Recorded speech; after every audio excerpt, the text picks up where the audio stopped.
Guys welcome back to my channel discuss kitchen. So ఈరోజు నేను నాకు ఇష్టమైన వైట్ సాస్ పాస్తా చేసుకుంటున్నాను. నేను ఫస్ట్ టైం చేశాను కానీ ఫస్ట్ టైమే హిట్ అయిందనమాట. So let's go to the process. So first ఒక ప్యాన్ తీసుకొని నేను దాంట్లో వాటర్ వేసుకున్నాను అండ్ నేను ఒక 4 మెంబర్స్కి సరిపడంత పాస్తా చేస్తున్నాను. అంటే దాంట్లోనే ఒక హాఫ్ టేబుల్ స్పూన్ ఉప్పు అండ్ కొంచెం ఆయిల్, ఒక 4 టేబుల్ స్పూన్ ఆఫ్ ఆయిల్ వేసుకొని కొంచెము ఉడికించేంత దాకా నేను ఎట్లా చూపించాను కత్తితో కట్ చేస్తే ఈజీగా మీకు ఉడికినట్టు తెలుస్తుందనమాట.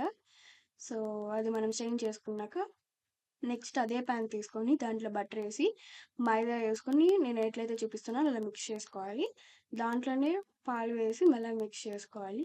అండ్ దాంట్లోనే మీరు మనం వైట్ సాస్ ప్రిపేర్ చేస్తున్నాం కాబట్టి మనకి దాంట్లో సాల్ట్ ఉండదు. సాల్ట్ వేసుకోండి అండ్ పెప్పర్ వేసుకోండి. మీకు ఇష్టం ఉంటే కారం కూడా వేసుకోండి అండ్ చిల్లీ ఫ్లేక్స్ కూడా వేసుకోవచ్చు. అండ్ దాంట్లో మనము పాస్తా వేసుకొని మిక్స్ చేసుకొని ఒక 2 మినిట్స్ మనం స్టవ్ పైన పెట్టేసి మిక్స్ చేస్తూ ఉండాలి, లేదంటే కింద అడుగు అంటుతుంది. 2 మినిట్స్ మనం మిక్స్ చేసుకొని సర్వ్ చేసుకుంటే చాలా చాలా బాగుంటుంది. ఒకసారి ట్రై చేసి నాకు కింద కామెంట్ సెక్షన్లో తెలియచేయండి. If you guys like this video please do like, share, comment and subscribe to my channel జస్కాస్ kitchen. Thank you guys, bye bye.